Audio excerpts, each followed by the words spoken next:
of the Ceausescu regime at a time of peaking economical and social turmoil, when singularity was persecuted and the concept of self did not exist. My parents were two young people who really saw beyond any disabling circumstances to first and foremost pursue a life of choices. Freedom, independence, the American dream, they're all my parents thought about while they sang along to Beatles songs or other musicians whose lyrics for them really captured everything that they wanted for themselves, and they dripped with inspiration and with hope. They knew what they wanted very early in life, and they knew that they wanted to do it in a world that not only scoffed at free thinkers, but completely forbade them to think. Who knew there were hippies in Romania, right? It's funny because my parents may have actually been the only two, so it's pretty incredible that they found one another, as it is that they found in one another the same mutual yearning for a better life.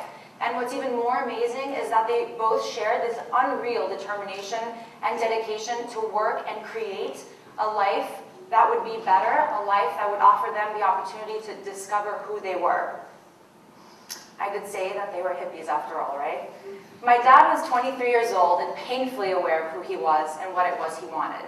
And it was my mom at that time. My mom was 16, beautiful, flawless redhead from Vaslui.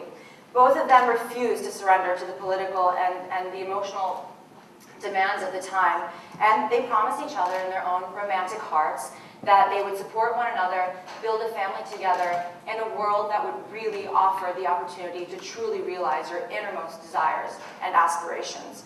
When my mom was 6 months pregnant with me, my father defected Romania, and he left to come to the States to build and start a life for us there. It seemed everybody around my mom was offering only negative energy to her and telling her that he had forgotten about her and would never return for her, and that she may as well start her own life with her unborn child. And day in and day out, she would boomerang back and forth from being really brave and really hopeful to wondering, where the hell is my husband right now, and what is he doing right now in the United States? She went on a crazy, massive letter-writing campaign and began pleading multiple times a day, writing to the American and the Romanian embassies, pleading with them to reunite us. A year and a half later, I met my dad in the airport. My parents' dreams became their reality. The truth is, believing in anything is hard, but believing in your dreams is pretty impossible until you feel that sensation, that overwhelming sensation of putting a check mark next to the first big dream that you accomplished, especially when it's not just by mere luck or by chance. It sort of feels like you have superpowers when you can do something and you can achieve something that seemed impossible at first by pure hard work and determination and a very clear sense of self. Once my parents achieved their first big goal, it was enough to keep them going. And they were shaped in many, many ways by their journey to America. And it's under those experiences and under those values that they raised me and why I stand before you today. They raised me to understand hard times while working very tirelessly to make things better for us. I was brought up to appreciate every single moment that freedom of expression creates, and I create art simply because my parents allowed me to see myself at 8 years old.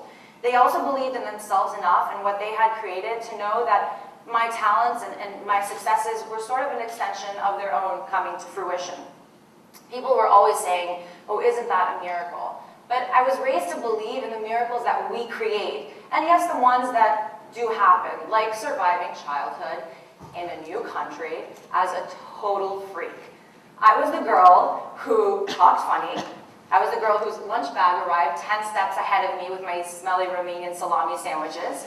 And I was the girl who sat in the corner of the classroom with spitballs collecting in my hair as I drew by myself. My teachers actually even thought at one point that there might have been something wrong with me, and constantly talking to my parents, asking them, we're a little concerned with her obsession and her fascination with paper and crayons, and they ended up calling it a strange dedication. When I was home, I spent most, if not all of my time drawing in coloring books and on paper with watercolors and whatever I could get my hands on. And my mom, at one point, was beginning to worry that I was becoming a little too reclusive and isolated to really learn the things that I like and ultimately learn about who I was. My dad, on the other hand, was very happy that I wasn't talking to boys, and I wasn't asking for makeup. And so he said, you know, let her be, she's staying out of trouble, it's okay. But eventually, making art, drawing, coloring, whatever it was I was doing, expressing myself, completely took over my entire thought process. I wasn't socializing at all. I really wasn't doing my schoolwork. So eventually my parents intervened and decided to help me find some kind of a balance. But this is very much something I want to highlight, because what they did is work to find a balance, not put me in a position to choose, not put me in a position to stop doing what I clearly love to do. And I think this is because of what they themselves had learned about the idea of self-realization. And they could see that I had discovered within me an artist that I needed to create. And I wasn't just doing this to be stubborn or avoid doing my schoolwork or any of that. I was simply doing it because it was my way to communicate in our new world. I was being myself, and in my own way I was being a young artist. It was my way of really being able to identify my surroundings. And I applaud them for not completely freaking out and caving to self-doubt. And I mean, the truth is, if I wasn't the daughter of Romanian hippies, I probably would have been grounded from painting until I graduated law school or something. But let's face it, I mean, I clearly was born to the right parents, and I'm so endlessly grateful to them and for their incredibly unique support system that they developed and that they raised me under. I remember my first exhibition. I was 8 years old, and nothing fancy, a few friends that I invited from school, perfect excuse to get people to come, cookies, juice, you know, the usual. But it was the first time that I really felt like I was somebody. And this was all because I was nurtured to do what I love to do. And I guess for the record, I should state that one of the reasons maybe I didn't choose a more destructive path despite all of my incredible opportunities is because my parents spent every single moment of every day reminding me of where it all came from. Hard work and persistence, and being humbled by the normal things, being humbled by, sometimes I'll say it, even the gross stuff, was their way of connecting me to my beginnings and where it all started. Hard work, persistence, determination, no piles of dirty laundry, those were all things that were very important to my parents. What I want to talk to you about today is this. What if more parents, teachers, mentors alike really put a more concentrated effort into our young people and help them discover their innate sense of self and their direction? What if discovering your passion is as easy as learning to walk, is as easy as learning to talk? And what if we're not changing quickly enough as a species because our growth is being hindered and restricted by old thoughts and limits that were previously reached by very smart people who have simply stated that things are just the way they are? I realize not every kid is going to be an obsessive art nerd like me, and I guess that would make it too easy to spot them, and I realize we may not be able to spot the next Bill Gates at 8 years old. There's a lot of work on the part of us grown-ups that we have to do, but parents have it really hard these days, rich and poor alike, because you're raising your children in a world where they can Google absolutely any word they want. I guess so much for all of those heart-to-heart conversations. I mean, back in the day, you used to learn by watching very special episodes of things on television, or reading the newspaper, or really just the simple act of sitting down at a dinner table and talking together. But once the internet came along, parenting and being a child became two very different things. And it's scary, but the good thing is that we could absolutely develop incredible ideas, and we could give them an opportunity to become innovative thinkers and show us new exciting things if we simply give them a chance. Because they have all this incredible media, all this huge reservoir of resources and information at their fingertips. Why not sit back and let us learn from them? We don't know what's coming our way as human beings. There will be new disasters, there will be new diseases, and there will be, in turn, new reasons to think outside of the box and use old-fashioned creativity to figure it all out. But again, it's super hard to do, even in a free society where the economic situation makes it super terrifying to hear your kids say, I want to be a dog walker, or I want to be a painter, or I want to be an ice cream man. We want to hear lawyer and doctor and movie producer, right? But what if we choose self-happiness and self-awareness and self-love over social hierarchy, over financial doers as the prime motive to fight in our life, as the reason we do the things we do in our life. We should follow the example that was set by my parents, who did not panic and did not force me into the proverbial box by dismissing my childhood fantasies and my childhood creativities as just this, meaningless fantasy. They did this not because they wanted me to become an artist.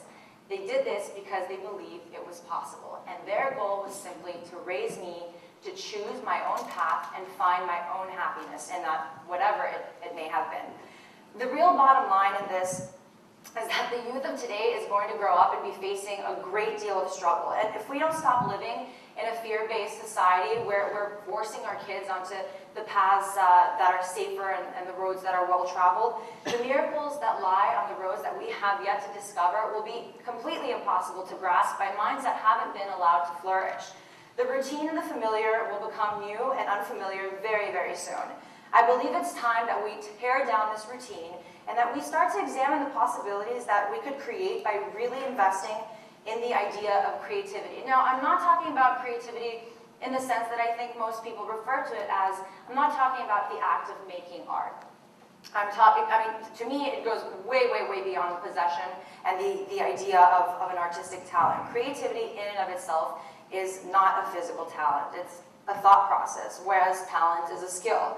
I'm talking about creativity as the idea to see things differently, and creativity as the ability to harvest an agile mind. Think of creativity as a conceptual category, one that helps our minds investigate things and ideas that maybe seem a little undefined to us. The best thing about creativity is, unlike talent, it can be taught and it can be developed, especially in children who are not bound by a subconscious mindset where the fear of failure actually does or fear of failure has a voice.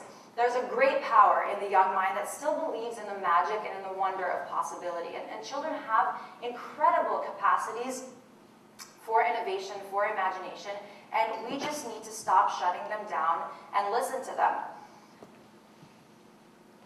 We have to be brave for them now, and we have to foster the idea of thinking outside that box so they learn how to be brave and prosper in the future. If we don't teach them to believe in themselves by first believing in the motivation behind it, then there's absolutely no hope. We're going to make mistakes, and it is indeed going to be scary. And of course, none of us like being wrong, especially in front of kids, because you'll never hear the end of it.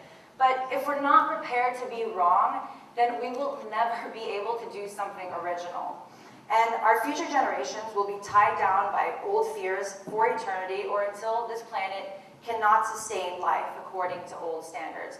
Creativity breeds adaptability, and it's really just as simple as that. In conclusion, I know that I'm not the first one to connect the dots in any way to state the obvious, that thought creates. Our very existence is a product of creativity. I mean, think about the first time somebody took raw meat to fire. Somebody eventually added a little bit of salt, and then a little pepper, and then some side dishes, and well, now we have the cooking channel. But the whole idea of creativity that I'm talking about is creative thinking. And this itself needs to be reopened and re-examined if we're going to make any progress as a people. Terms like self-awareness and creativity shouldn't be relegated to the crystal-waving, tree-hugging blissnies of the world, or as I like to call them, my people. But I just don't understand why it has become so weird to think outside the box, and why we are so afraid of rejection, and why we're so afraid of failure, that we as a people have put the idea of creativity through self-awareness into this new age category, into this hippie box, and stopped allowing creative thoughts to shape and reshape certain ideals. Our elders, with all due respect, have had a long time to become set in their ways, and though there is a great deal of fact we can find comfort in, many of these ideas have been held up simply because there is strength in numbers. And the comfortable old ways of thinking have provided a very safe haven. But it's all changing before our eyes. And comfort is an illusion, and in many ways it's a lie. Structure is being challenged every single day. Issues like gay marriage to stem cell research strike fear into the hearts of the very, very well educated. I mean, say that to yourself a few times and see if it even makes any sense. cures for diseases, homes for unwanted children. These are all answers that are right in front of us. We live in a world where creativity is literally restricted by old traditions, and it's just not right anymore. It's my observation today through my experiences that the world we live in is a lot like the world that my parents fled, and that's just a little backwards to me. I guess my goal here is simply to remind people that creativity is not just about paint and poetry. It's about surviving day-to-day struggles. It's about surviving hardships. And it's about solving life's problems through first understanding who you are and what it is that you want. And it's about looking into the eyes of your children when they're imagining whatever it is they're imagining to be, and remembering that you too have to believe in your dreams. You have to teach your kids to follow their heart's desires by first understanding your own. To lead by example really, really means something. And furthermore, we as a people need to take a step back and really look around and wake up. It's time to get super creative and figure out how the hell we're going to pass this world on to our future generations. We put a lot of pressure onto these kids, and it's time to listen up to them and give them a chance. Let's create a brand new stereotype for the free-thinking, creative people of the world so it's not so scary anymore. Let's teach our kids that there is hope as long as we have choices. And let's teach them to be creative thinkers against all odds, in good times and in bad times. It wouldn't take long before creativity will lead to things like tolerance and communication, and perhaps with enough creativity and an agile mind, even world peace. I am, after all, just a tree-hugging, crystal-waving Plisnini raised by Romanian hippies, and I'm so proud of it. Thank you.